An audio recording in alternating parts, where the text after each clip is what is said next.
Okay, good morning, everybody.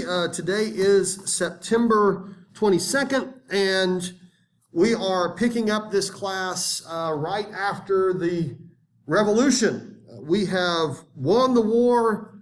We are now officially independent from Britain. The treaty, if you will recall, is the Treaty of Paris. It was signed in 1783. And there's a lot of debate over that. A lot of Americans, for example, one of the ideas tossed around was that we should get Canada as well. And that ended up not being part of the treaty. Canada remained part of Britain. So there we go.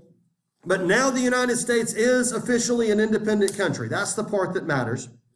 And we have a nation to build. We have an actual country that we have to start from scratch. And I don't need to tell you that it's going to be a bit of a contentious process, and there's going to be a lot more debating. Winning the war is easy, but governing the nation, not so much. There is a tremendous debate that will immediately emerge over how powerful the new federal government should be, because the American people are going to live under several governments. You have your local government, your city government, for example. You have the state government, there is perhaps a county government, and then, of course, there is the federal government. And we have just gotten through fighting a war to squelch an overpowering federal government that was imposing its own will on us. So a lot of Americans don't think that that's what we should turn around and recreate, as you can imagine. Others argue, of course, that in order to have a strong economy, in order to have a strong national defense, in order for the various regions in our country to work well together, a strong federal government is necessary. Initially, the first form of government that we had was based on a document called the Articles of Confederation. I guess I don't have to write that down.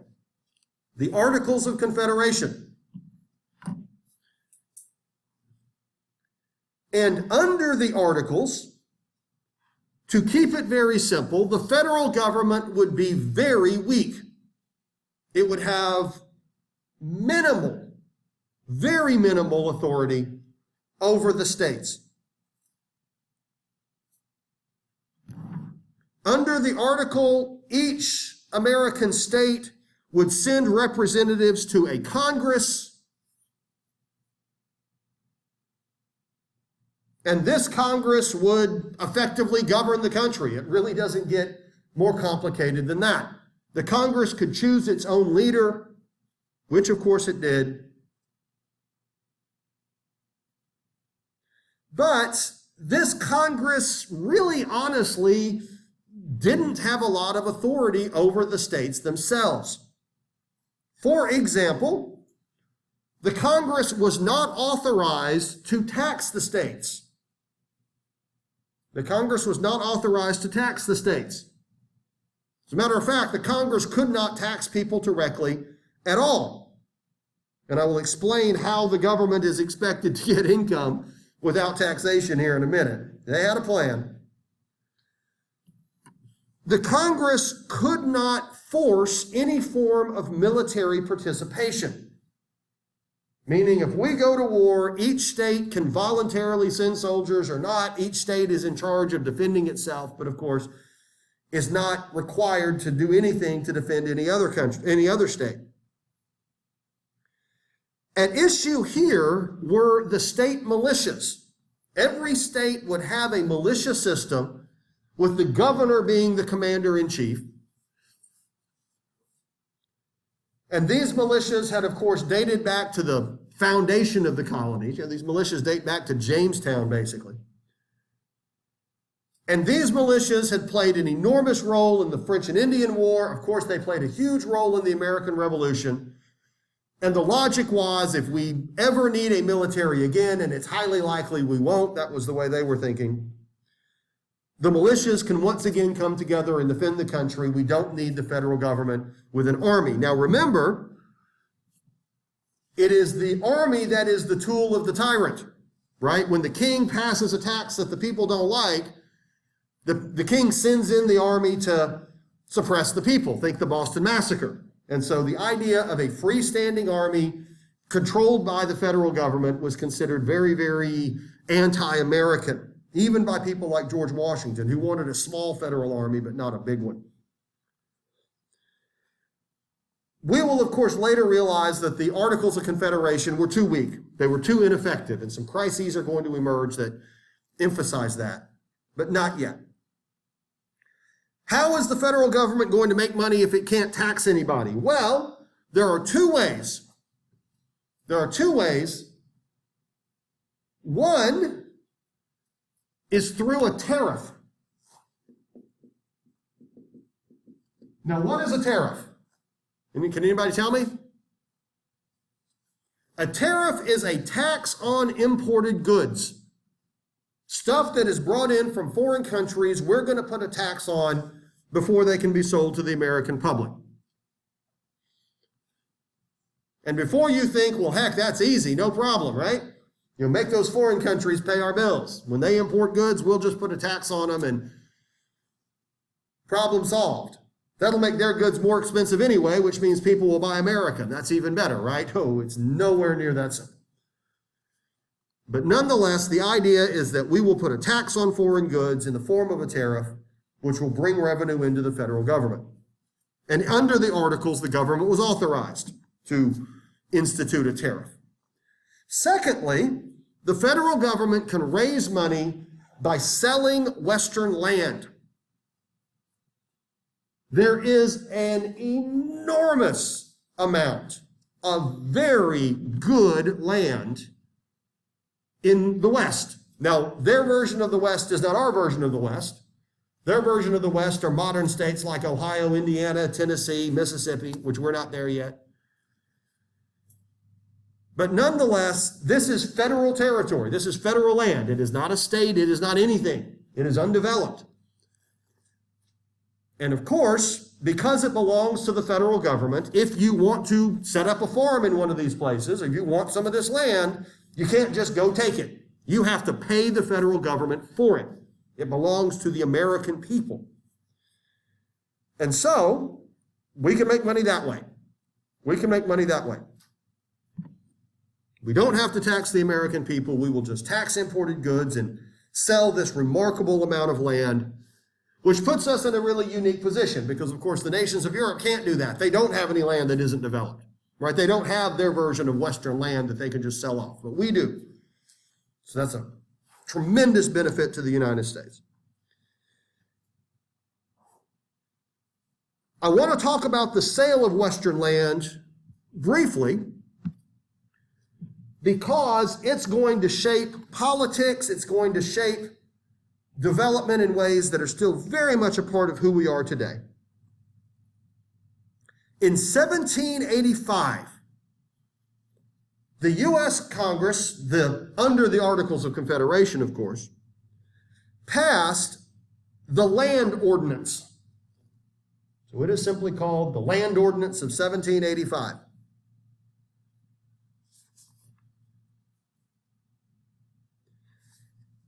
It implemented a system that was developed by Thomas Jefferson to logically carve up Western land and sell it in a way that would benefit ordinary farmers, small farmers, old McDonald, people that we will call yeoman farmers.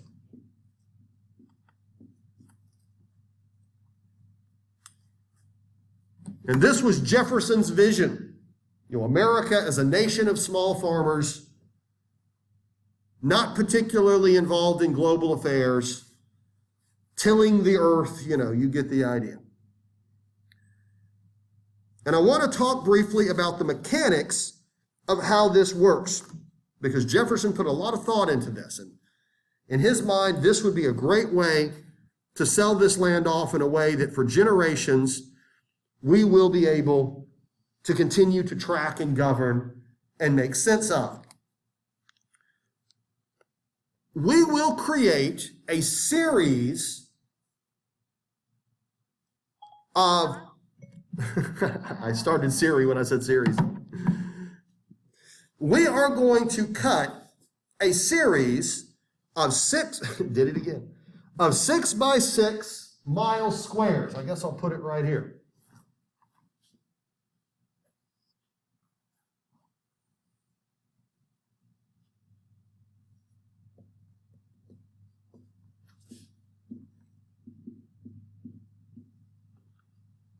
we will create a series of 6 by 6 mile squares. All right, I'm sick of Siri coming on. I'm just going to turn Siri off here. There. And these are based on a series of survey lines. These are based on a series of survey lines.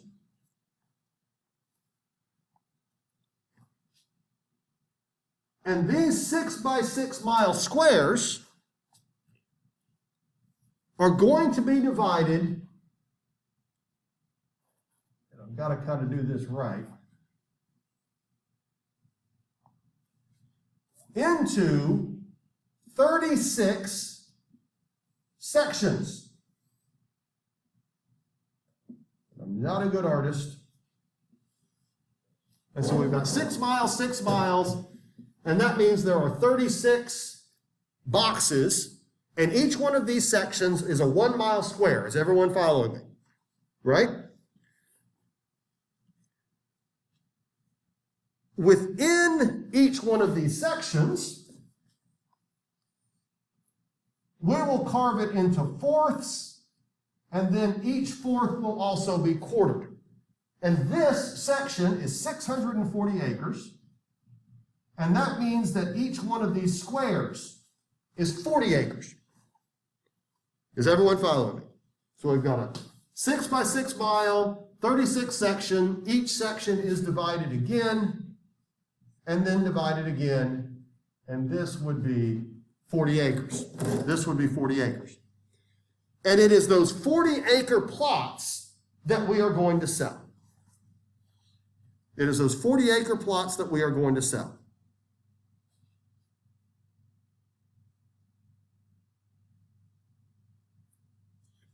This 6 by 6 mile is a range,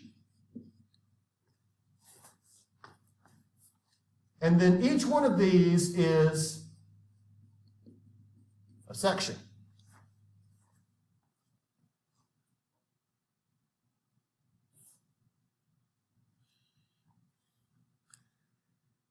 Every 16th section is going to be public and designated for use as education, to put a school on or something like that. So 1, 2, 16. So every 16th section is going to be used for education purposes.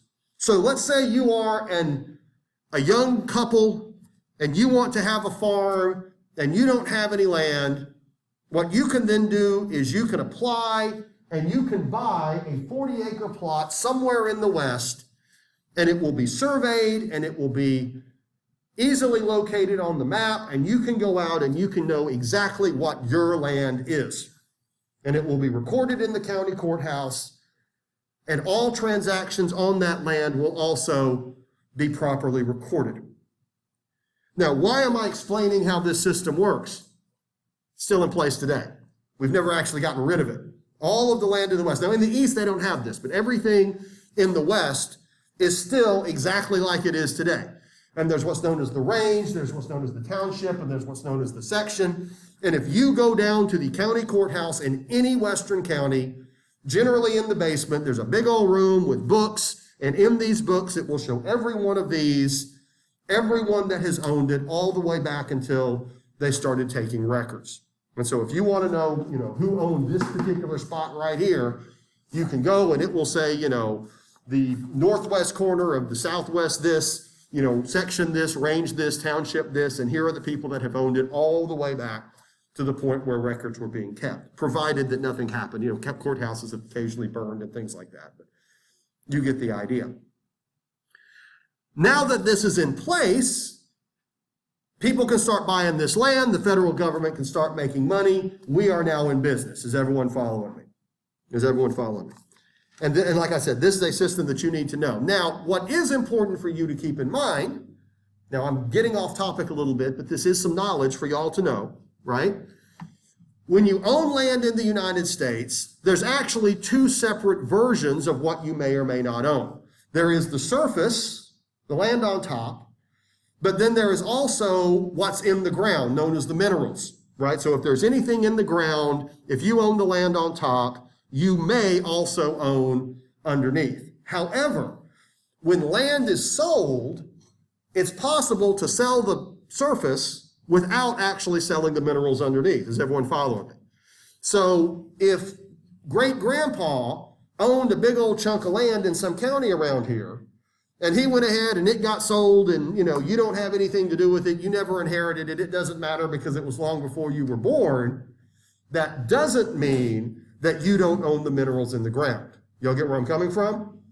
And what minerals in the ground in Mississippi very well might be there. What does Mississippi have that a lot of people don't know Mississippi has?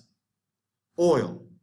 There's oil in Mississippi. Now, there's not oil everywhere in Mississippi, but there are places in Mississippi where there's actual oil in the ground. So if ever you know that your family owned land somewhere, it is worth your time to go to wherever that was, figure out where that land was, and find out if those mineral rights are still in your family. Because it is very possible, and it does happen, that they will start drilling oil on a land and you might actually inherit something. I mean, it happens. And so make sure that you know that in the event that your family ever owned land, what happened to the mineral rights when that land was sold. Smart people don't sell the mineral rights. They only sell the surface, but they don't sell what's underneath. So just keep that in mind. Now, other countries don't work that way. Outside of the United States, you can't own what's in the ground no matter what you own on the surface. If you own this, in Mexico, for example, all oil in the ground in Mexico is owned by the state. It's not owned by the people on the surface. So there we go. Anyway, let's just keep moving forward. How are we going to govern these areas now that people are going to start moving west? Well, because these are not states, they are going to be governed by the federal government. And if you remember anything moving forward, understanding that the federal government oversees federal land is an important concept to remember, because we're going to start talking about complicated legal issues that involve that. Land that is not part of a state is governed by the federal government. Well, we have to figure out how this is going to work. We have to figure out how this is going to work. So, in 1787, the Congress passed the Northwest Ordinance. In 1787, the Congress passed the Northwest Ordinance. I'm going to erase this now.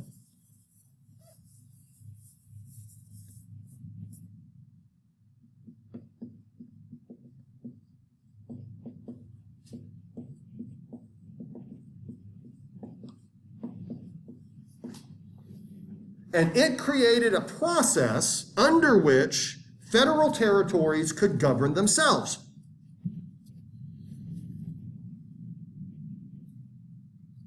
Because, of course, we want to have democracies, and the people that are moving into these areas want to be able to pass their own laws and have their own legislatures.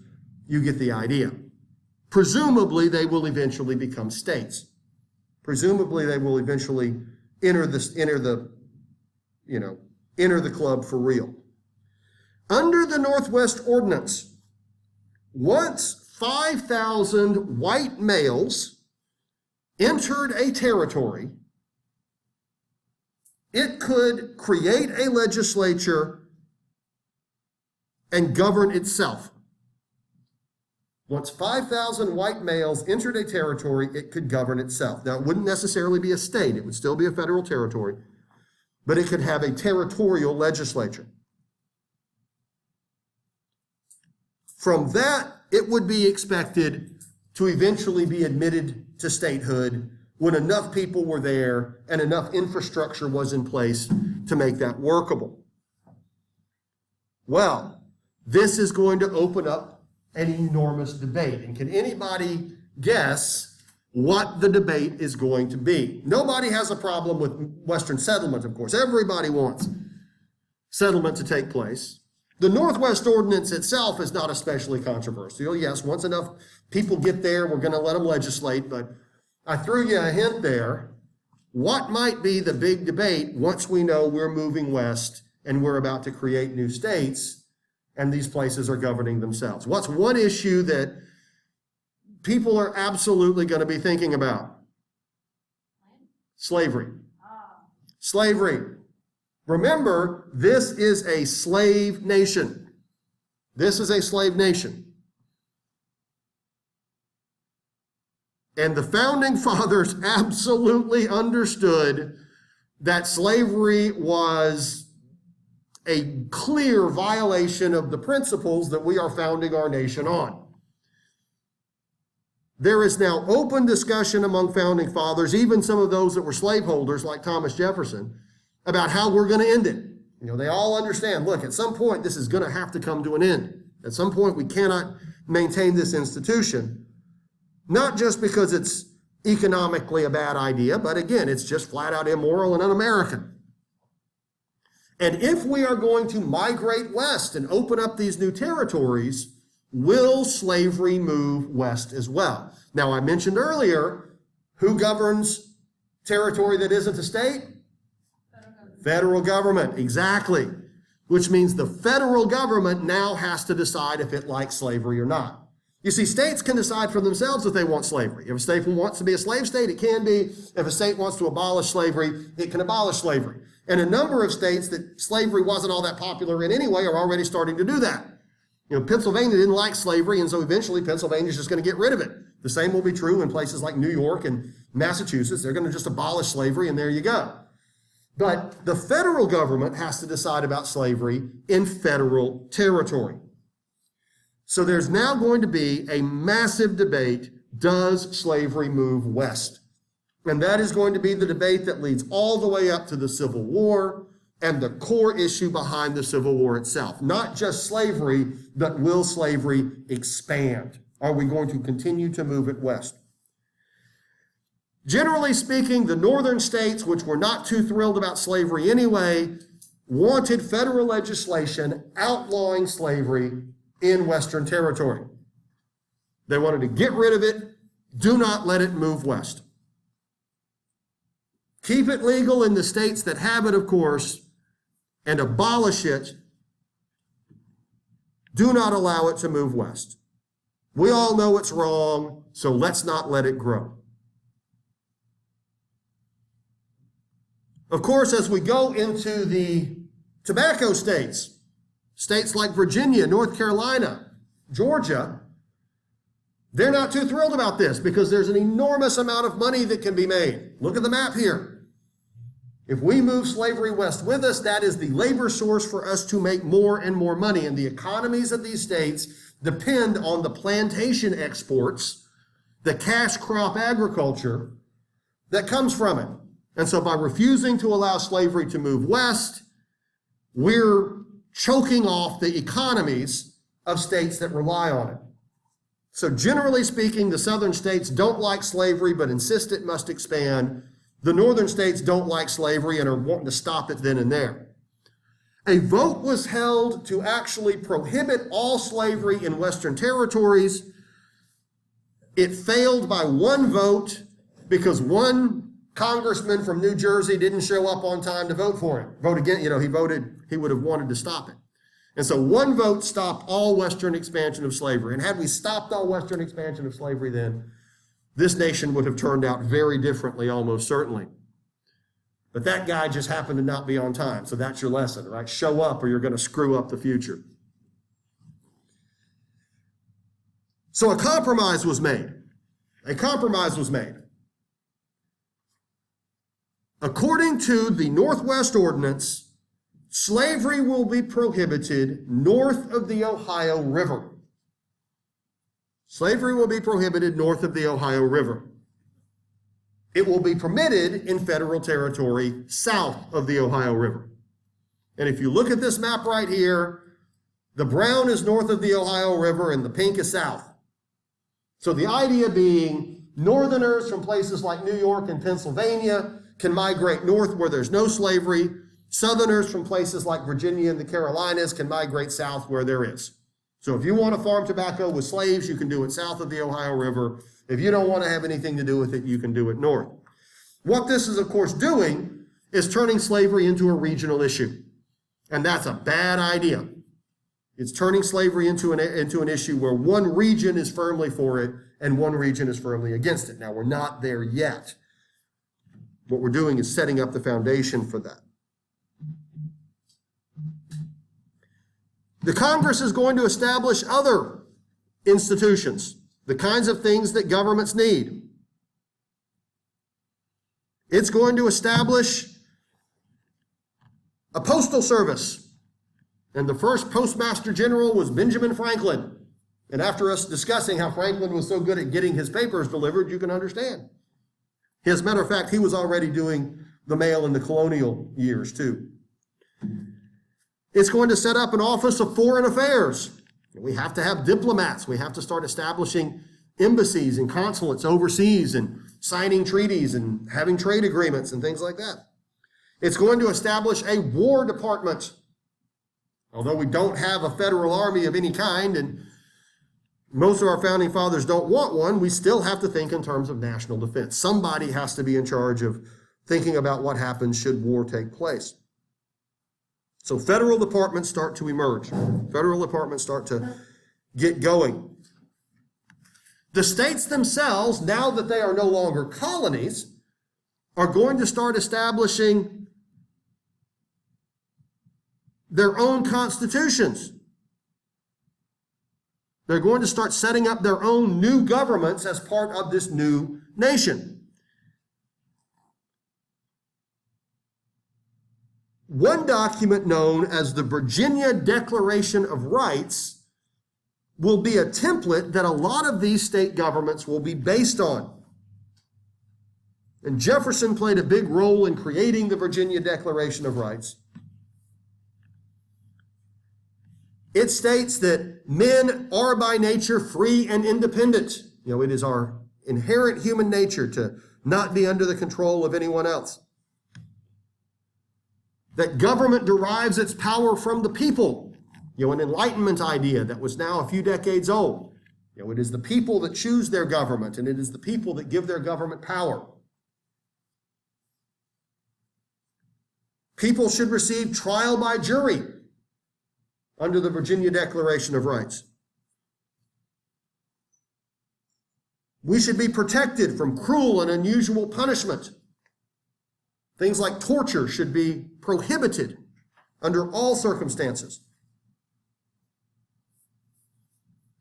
A nation should embrace freedom of speech and freedom of the press. You should be able to say whatever you want. You should be able to print whatever you want. And I'm bringing this up, of course, because eventually, these kinds of ideas are going to be important, aren't they? These are going to start influencing our government in greater ways. Now, there is, of course, a debate over religion. Should the government be involved in the religion business? Should there be a state religion, or should that be legal? Generally speaking, our founding fathers called for religious toleration. You should be able to worship any way you want. It's not the government's job to tell you how to manage your own faith. And also, because you have freedom of religion, you should also have freedom from religion. There can't be an official state religion of any kind, because that very concept means you're not free to worship how you want. If you're a citizen of the United States and the United States is officially a Christian nation, then you are somehow not being a good citizen unless you are also a Christian. And so the founding fathers said freedom of religion and freedom from religion have to be the same thing. There can be no official role by the government. And there is a debate over this. But generally speaking, that's the idea. The issue of slavery itself gets brought up in a number of ways. It isn't just the Northwest Ordinance. We begin to see louder and louder calls for abolition on a federal level, that there should be some sort of plan in place to wind this institution down, that there should, in one way or another, be an understanding that slavery cannot last forever. And our founding fathers are, again, it's like Jefferson said, we got a wolf by the ears here. How do we do it? And there's a lot of different plans that they come up with. Some are, of course, arguing that we need to just get rid of it right now, abolish it, there you go. That's not gaining a lot of traction. The economic turmoil that would create is something that would never be endorsed by most of the leaders. But a lot of people are arguing that we should gradually emancipate. Everybody born after a certain date in the future will be free.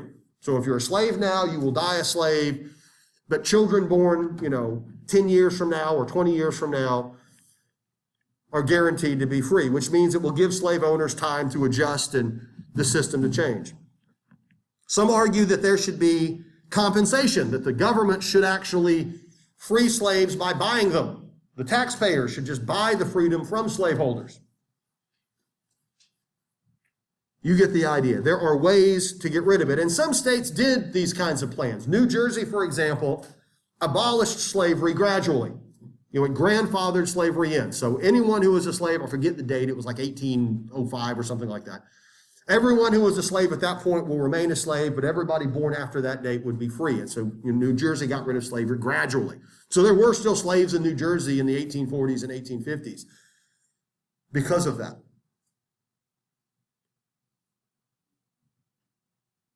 What our founding fathers believed on this issue is that as contentious as it is and as challenging as it is, it will solve itself because it is becoming more unpopular. More and more slave owners, even in the southern areas, are now beginning to argue that we got to get rid of it. Again, look at Jefferson. These are plans that seem to make a lot of sense. And so even if we can't fix it immediately, we really don't have to stress too much because it's going to go away. One way or the other, the states are going to abolish it. The federal government may do it. Some sort of plan will happen. This cannot be an institution that lasts forever, and we just have to keep our heads cool to figure it out. A big old monkey wrench is going to be thrown into that idea when the cotton gin gets developed, but we're not there yet. Here is another picture of the principal meridians and baselines which set up the range and townships and sections. And you can see there's a bunch of different baselines. Several go through Mississippi. And even if you don't understand the real details of this, like I said, you at least need to understand the basics. All right, we got to talk about the first real challenge. The first real challenge that our federal government is going to run into. And it gets down to land, and it gets down to a number of the principles that we've been debating up to this point. There's two ways that you can acquire land if you are young and you don't have a lot of resources. And there will be advocates of both ideas effectively all the way up to the present, if you think about it. Number one, you can work hard, you can save your money, put it in a jar, and once you become affluent enough, you can go out and buy it. Now, what this means, of course, is that you're going to spend many years struggling and working for someone else. Hiring yourself out, working someone else's land, living frugally, putting that money away, which means you don't get to really enjoy life on a material level until you've saved your money. But then, of course, once that jar is full, you can go buy your land and you can now be a yeoman farmer who owns your land free and clear. Now, obviously, the advantage of this is that you don't go into debt, do you? And you are doing it the right way. When grandma gave you $5 for your birthday when you were a kid, what did she tell you to do? Put it in the piggy bank, right? I'm going to give you a little money here. Happy birthday. Don't go spend it. Save it. That money can be useful later on down the road. And of course, the smart kids put it in the piggy bank. Y'all didn't, did you? Y'all went out and spent it. There is a second way to get land. Of course, if you don't want to put all that work in over the years and put all that money in a piggy bank and starve, and you get that. What you can do, of course, is you can borrow the money. Go to a bank, borrow the money, and buy the land right away. Then, of course, what happens is you pay the bank back, don't you? Now, what else do you have to give the bank? You have to give the bank interest.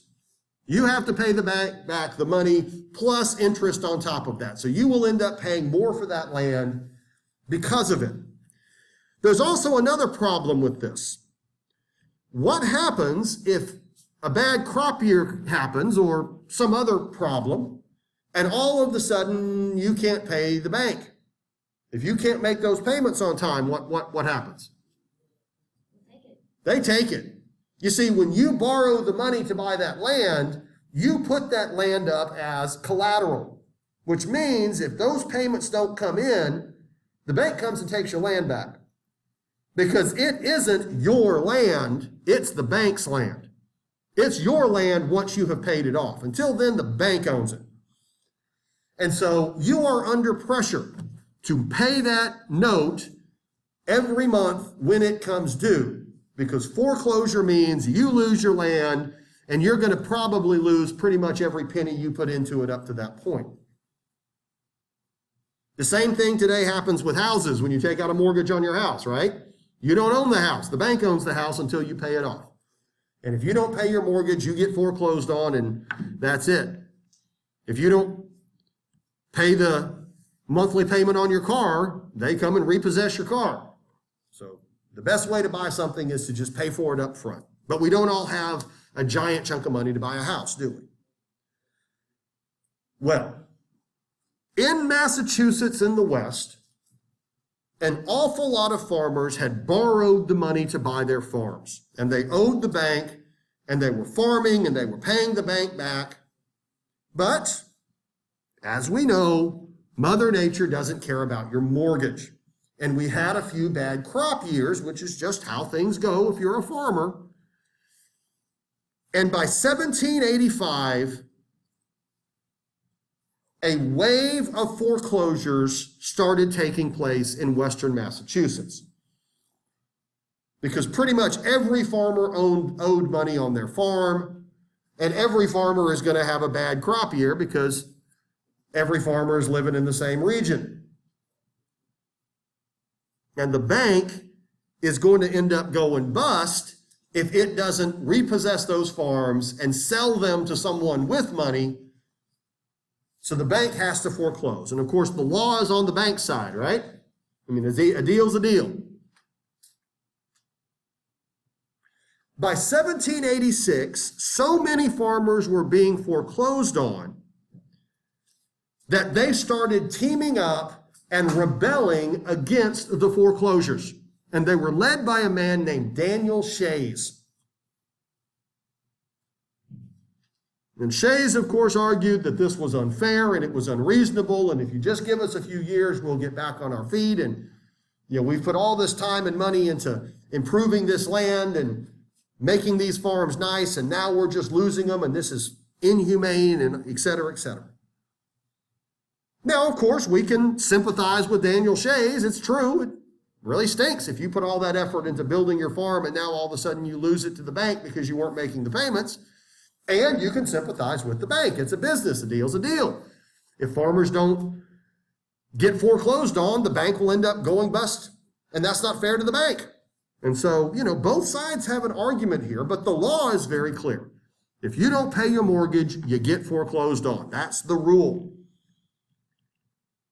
They started mobbing the courthouses, beating up the judges, running off the representatives that were there to issue the foreclosure papers. We don't really care what the bank says. We don't care what the court says. We're not leaving our land. That's the idea.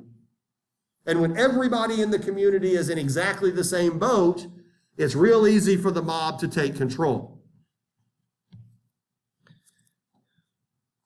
These banks were owned primarily by investors in Boston. These were Boston-based banks because this is Massachusetts. Now, I want you to think about this for a second.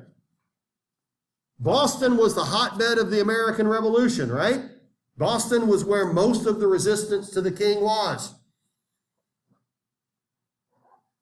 And these farmers are turning to the very people in Boston that led the revolution and saying, now y'all are being no better than Parliament and King George.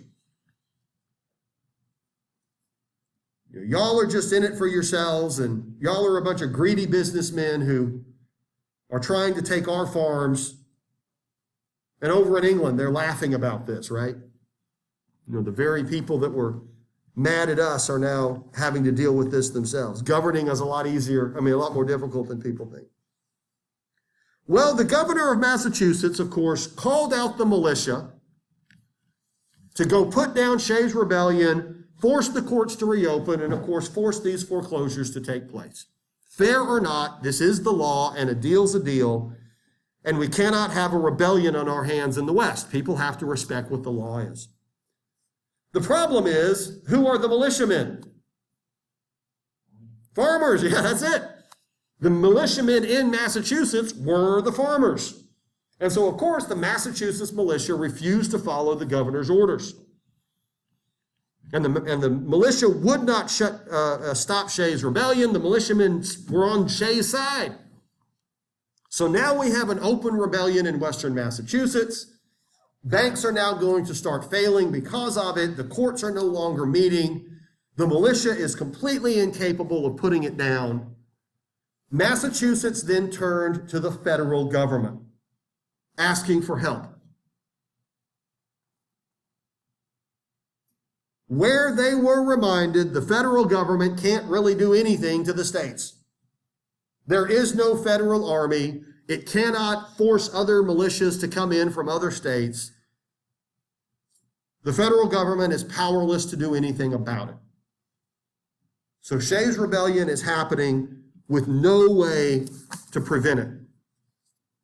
Now, eventually, these banks in Boston hired private militiamen to go in, put down the rebellion, and that was the end of it.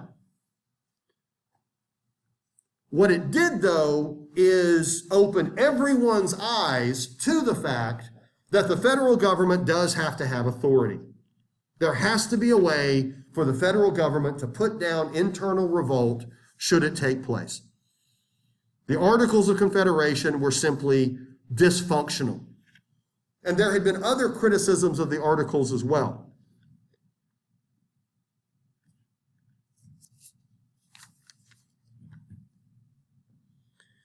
So, in 1786, James Madison, a Virginia planter, suggested that a conference take place in Annapolis, which is in Maryland, to revise the Articles of Confederation to give the federal government more authority.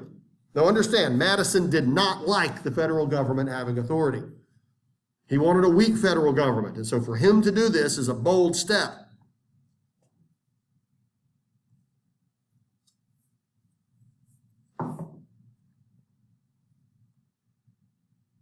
One of the big problems that Madison was aware of was that the federal government was dead broke. And without the ability to tax, it was going to remain dead broke. And many people argue that the federal government has too much money anyway, and for some strange reason, that's still not enough. But nevertheless, there has to be a revision here that gives the federal government a consistent revenue stream and the ability to do things like put down rebellions. You get the idea. Very quickly, it became apparent that this was going to have to be a bigger process, that the Articles could not realistically be revised. And an easier, more efficient way to deal with this is to just scrap them all together and write a new founding document. And so in May of 1787, a constitutional convention was held in Philadelphia. And each colony was authorized to send delegates. A constitutional convention was held in Philadelphia, and each colony was invited to send delegates.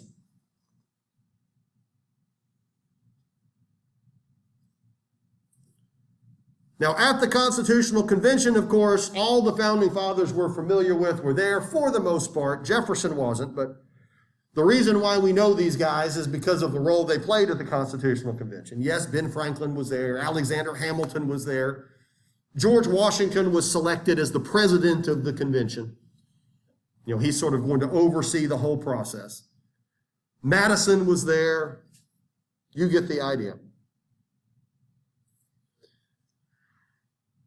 Their goal, of course, is to use their diverse backgrounds and experiences and knowledge to create a new document that will give the federal government enough power to do its job, but give the states enough sovereignty and independence to not be burdened.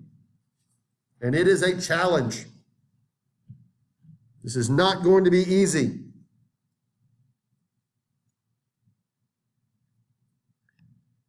One of the rules that they came up with very early on is that the meeting will be closed to the public. And there was a gentleman's agreement not to discuss anything that is going on. Now, why do you think they would say that? You know, we're supposed to be a democracy where people have influence and we speak for the people. So why is this not going to be open to the public, and why are we not going to let anyone know what we're talking about? What would be the logic behind that?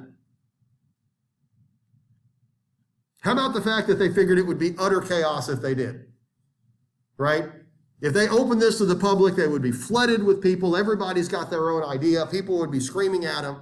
The minute it started getting out what they were talking about, all kinds of influence would start coming in, and people would start trying to change what the delegates were talking about. So what they decided was, we will keep it all sealed off, and when it's over with, we will present the document to the American people, and they can take it or leave it.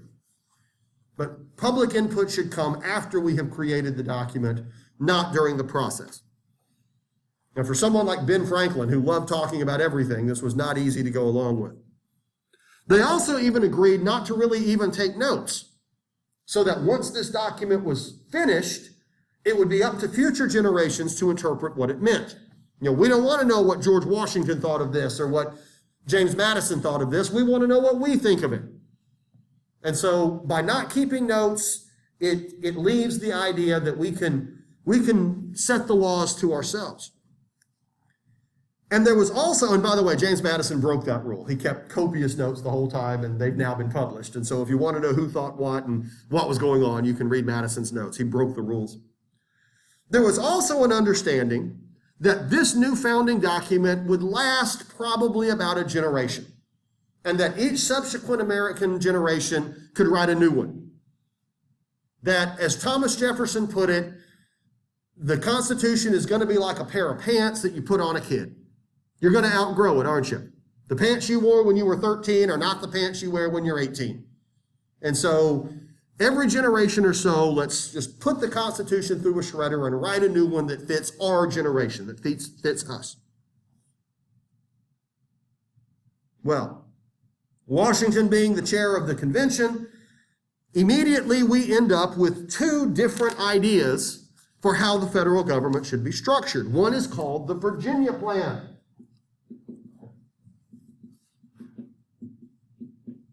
Doesn't take a genius to figure out who was proposing that one. Madison was a big fan of the Virginia Plan. Well, Washington was, but Madison kind of went back and forth. Don't worry about who's who. The Virginia Plan will create a House and a Senate.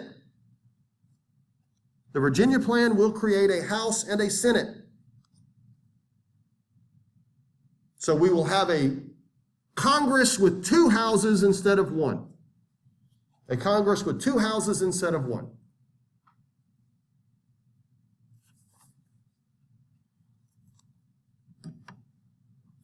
One branch of Congress will be elected directly by the people, and members will only serve a couple of years, which means these people are directly answerable to the people and can be changed very quickly.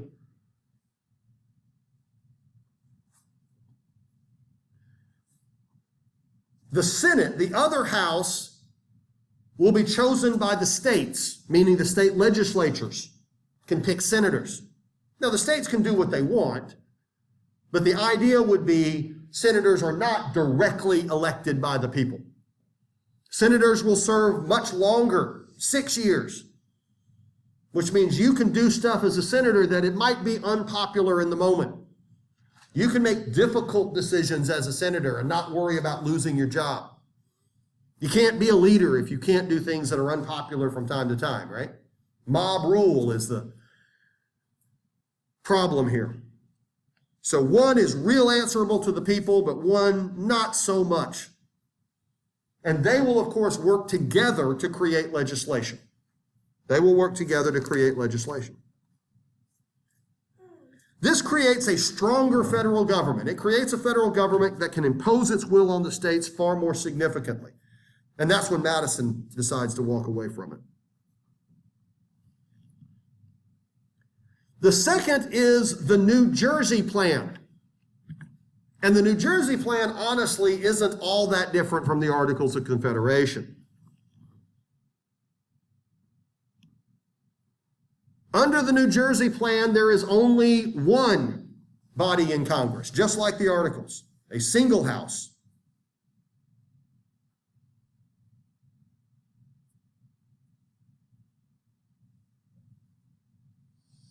And this will create legislation.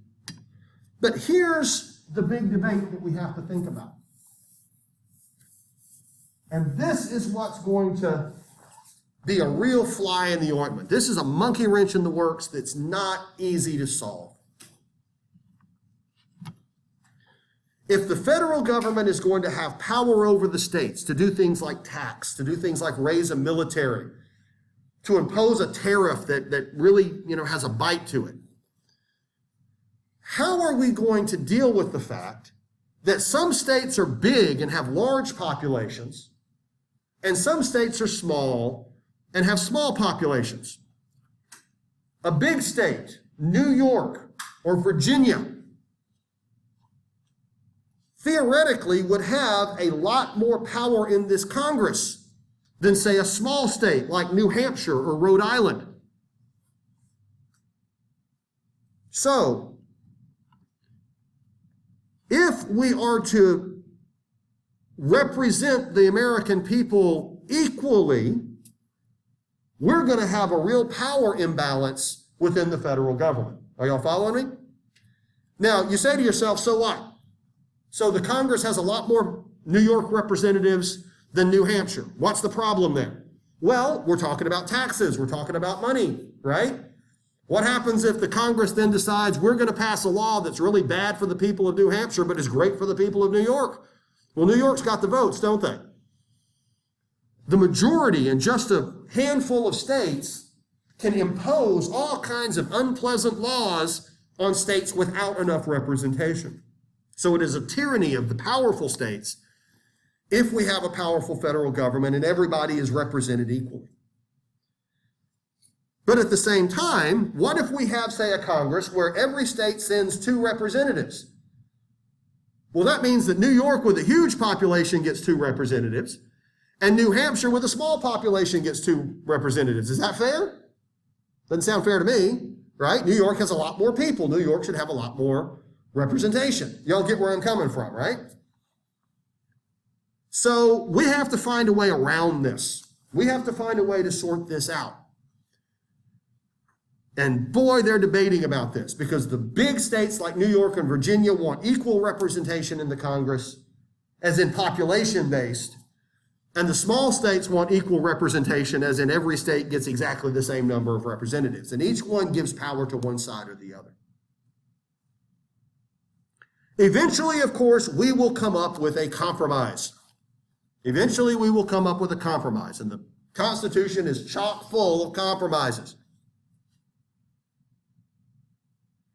The House of Representatives will be proportionately selected, meaning the big states get more representatives than the small states.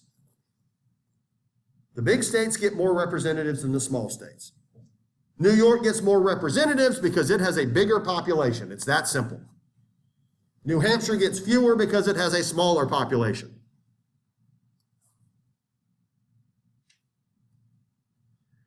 The Senate, on the other hand, every state gets 2 regardless of population. In the Senate, every state gets 2 regardless of the population.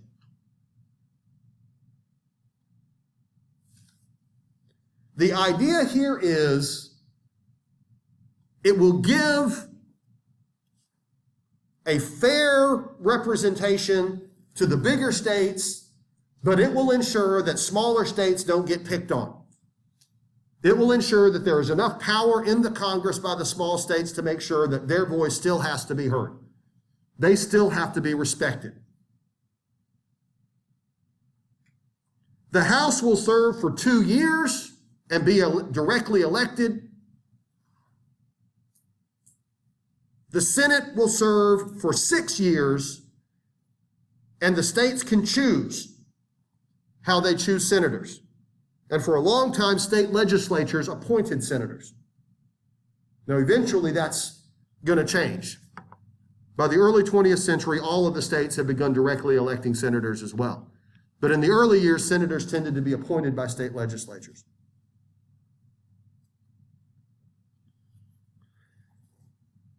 Also, under the compromise, there will be a U.S. president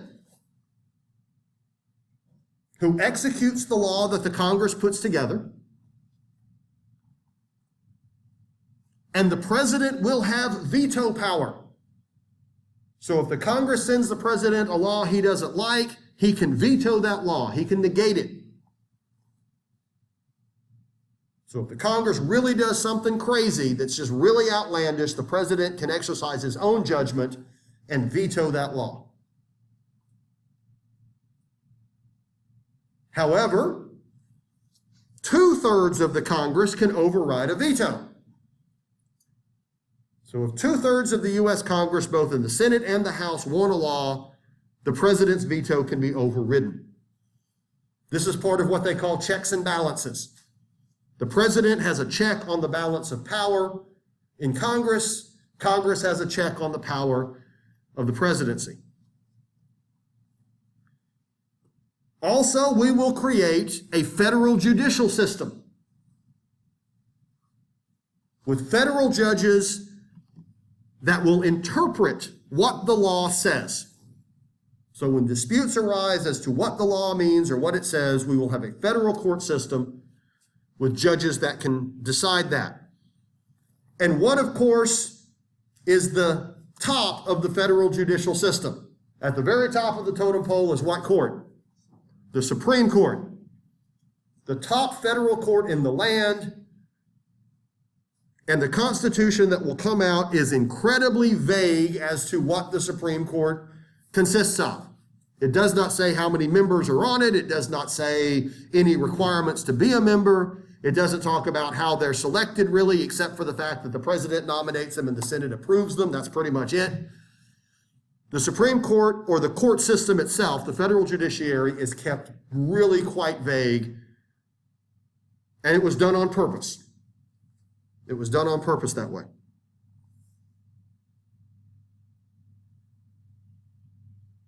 Got another issue we have to think about.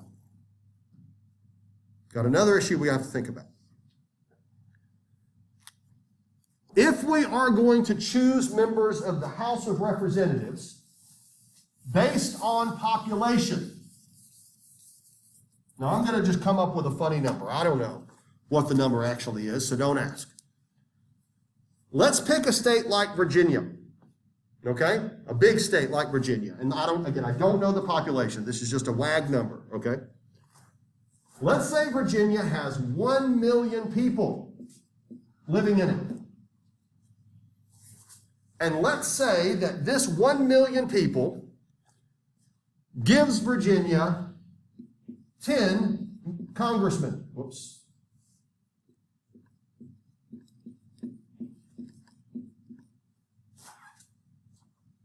So there are 10 members of the House of Representatives to represent this 1 million people. Is everyone following me? Now, why does Virginia get 10? Well, it's based on population, isn't it? So let's say Virginia had 2 million people, well, then it would get 20 congressmen, right? Y'all get where I'm coming from? And we have to get into the legalese in order to understand what's really going on. It seems simple, doesn't it? Maybe it's not so simple. What about the slaves? Do they count or do they not count? Well, are they people? Are they living in Virginia? Does the law apply to them?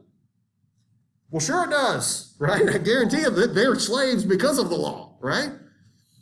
So if you are a planter in Virginia, you want everybody to count. Yes, the slaves count toward the population because they live here, and there you go. Why do you want everyone to count if you're a planter in Virginia? You can get as many congressmen as possible, that's right.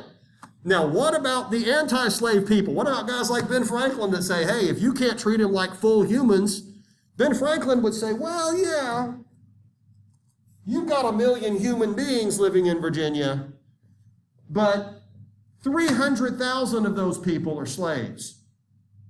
And since they're slaves, they have no say in government of any kind. You don't treat them as citizens. What we're going to do is we're going to say, you've only really got 700,000. Wrong colored pen.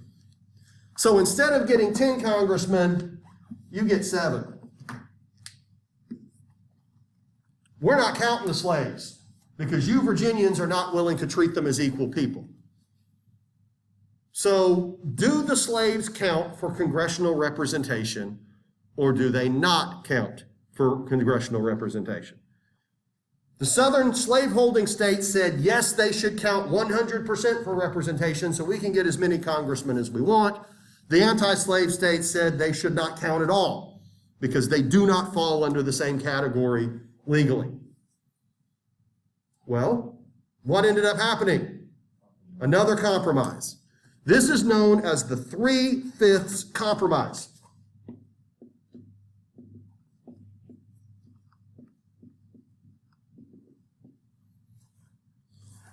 The free, dare we say, white population, oh, by the way, if you're Native American, you don't count at all. Okay, we'll just put that out there. The free white population is obviously counted, and the slave population is counted 3/5. The slave population is counted 3/5. So if there's 300,000 slaves in Virginia, 3/5 of that number will count toward congressional representation. So it's a little bit in between. You'll get, 9 congressmen. Something like that. Now, the irony of all of this is that the people that want to count slaves as whole people are the slaveholders, right? The people that don't want to count slaves as human beings at all are the people who don't like slavery. You get where I'm coming from, right? Because if you're a plantation owner, you don't want the 3/5 compromise. You want slaves to be counted completely. And so this has to do with congressional representation in Congress. And it was the anti-slave people that wanted them off the books to weaken the power of the slave states. The U.S. Constitution is going to debate the issue of slavery in other ways as well. It's going to issue all kinds of interesting little, it's going to have all kinds of interesting little side notes. And this is all part of the compromise process. One of the rules that they compromised on is that the word slavery is not found in the Constitution. They come up with other ways to describe what's going on without using the actual term slave. Everybody knows what they're talking about. The 3/5 rule, for example, refers to all others when referring to who is counted. And everybody knows who those all others are. This is Article 1, Section 3, for example. Also, the U.S. Constitution prohibits the importation of slavery beginning in 1808. This is Article 1, Section 9. meaning slavery will remain perfectly legal. The federal government isn't abolishing slavery, but outside the country, slaves, people brought in from, say, Africa or the Caribbean, that is now outlawed. Importation of slaves. Now, again, you think this is something that the slave states would be against and the free states would be for, right? It's anti-slavery, obviously. It means we don't like slavery. Actually, it's the other way around. The pro-slavery people didn't want importation, and the anti-slavery people, well, they kind of did. Now, why on earth, if you're a pro-slavery plantation owner, do you want to stop the importation of slaves? It makes yours more valuable. It's a supply and demand issue. It's economics, right? If we cut off the supply of new slaves coming into the country, mine suddenly become worth more money. So don't draw conclusions on who's really behind this. Believe me, we walk down some very unpleasant avenues when we start thinking about what's really going on in the people's minds at this time. Here's an interesting question. Again, now that we're starting a new country, we have to think about it. Let's say you are a Maryland plantation owner. And just north of you, of course, is Pennsylvania. And Pennsylvania has outlawed slavery, as states are now starting to do. Well, it's none of your business. Pennsylvania isn't Maryland, right? Pennsylvania can do whatever it wants with slavery just like Maryland can. And so as far as you're concerned, the people of Pennsylvania can make their own decision. And then one day you realize that 3 of your slaves have hightailed it into Pennsylvania. Runaways. And you contact Pennsylvania and you go in there and you say, wait a second, those people are my slaves. They have to be returned. Well, slavery's outlawed in Pennsylvania, isn't it? And so Pennsylvania could say, hey, they're free people here. Slavery is outlawed here. The minute they crossed into Pennsylvania, they are no longer slaves. Pennsylvania law applies in Pennsylvania, and there you go. So what do we do about fugitive slaves? What do we do when slaves run into areas where it is now illegal to have slaves? Well, the Constitution addresses that too. Article 4, Section 2 is a fugitive slave clause. Without using the term slavery, yes, if a slave flees into a free state, he is still a slave. Freedom does not come by going into a state where slavery is illegal. This is something the southern states obviously did want. And when I say southern, slavery has not been abolished in the north. I'm just using that as a way of demarcating the two sides. Now, one area that I am leaving out, this is going to come back to haunt them. What happens if that slave goes into federal territory? Remember, who governs federal territory? Federal government. So what law would apply then? You see, the Northwest Territory, slavery is prohibited. Well, if the slave runs away into federal territory, the Constitution would still make him a slave. But here's an interesting question. How about this? What happens if I'm a slave owner and I voluntarily move into a federal territory with my slave and then decide to come back home? I'm going to go visit some relatives up there and I'm going to bring my slave servant with me. He's not a runaway, is he? I voluntarily took him into an area where slavery is prohibited. So, aren't I kind of freeing him? I mean, if I take you into an area where I know you are no longer a slave, the minute you go in there, you're not a runaway. I freed you. You see? The court's going to have to sort that out, isn't it? It's an interesting legal question. You have to wrap your head around legalese and to understand, to really understand why this becomes such a conundrum as we move forward.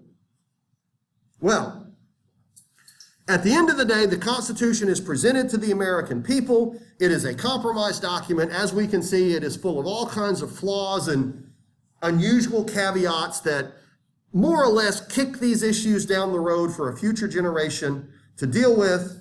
One of the heaviest debates on it was, why don't we just put a provision in here ending slavery altogether, right? Let's, after the year 1810 or after the year 1820 or grandfather them in.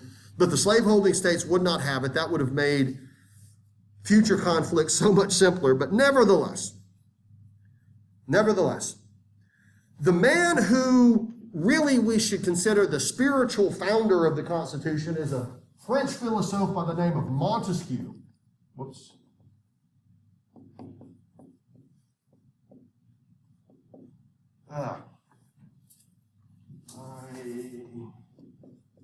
Is a man by the name of Montesquieu. Now, he was long dead by the time this happens, but he actually outlawed he actually laid out the branches, the three branches of government and what the Constitution would effectively look like long before any of this happened. And I will also point out that we're kind of going through this process right now. What's happening just as we speak that has to do with, constitutional issues? Anybody know? We had a member of the Supreme Court die about 3 days ago.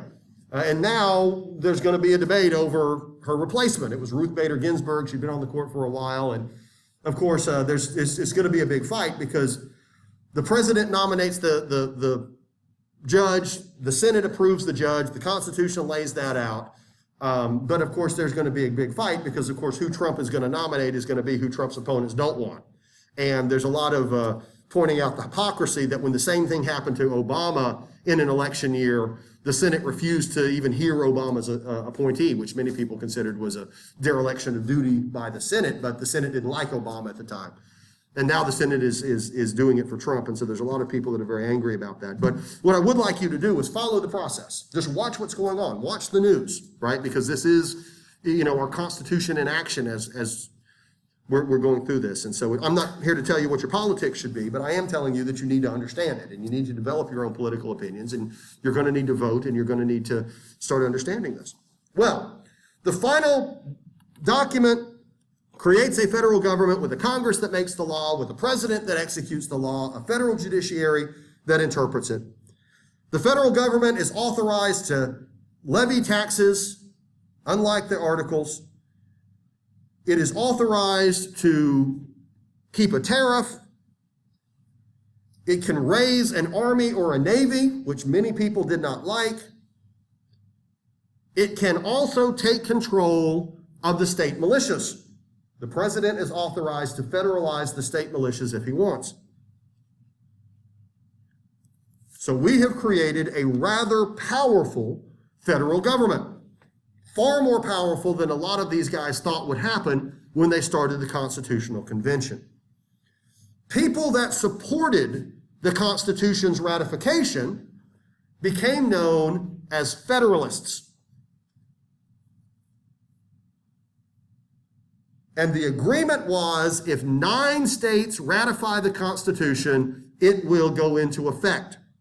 And so the Federalists began pushing to get 9 states to ratify the Constitution.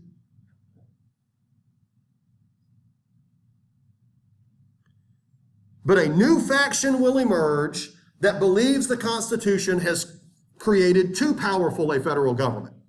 They believe the pendulum has swung too far in the other direction. And these people will be called anti-federalists.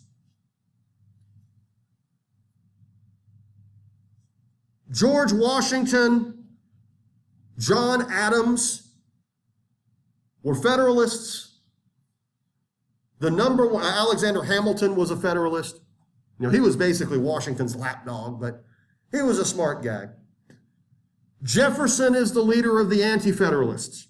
And Jefferson absolutely puts his foot down. This is too powerful of a government. We have just created a government that is every bit as tyrannical as the one we got rid of. And we can't let this happen. And so he begins to campaign, and it looks like the Anti-Federalists are going to win this. There are not 9 states that are willing to ratify the Constitution, and it seems highly unlikely that 9 are going to come around to it. And so the constitutional people, the Federalists, are in trouble. So, once again, what are we going to have to do? We're going to have to compromise. That's a word we got to keep working on, right? We got to keep saying that word. We're going to have to come up with a compromise. And the Federalists and the Anti-Federalists sit down, and the Anti-Federalists put forth a series of amendments that they believe need to be in there in order for it to be ratified. You see, the Constitution has a provision for changing it. If 3/4 of the states approve an amendment to the Constitution, there you go. And so the Anti-Federalists put forward a series of amendments that they believe will make the Constitution workable or acceptable to them.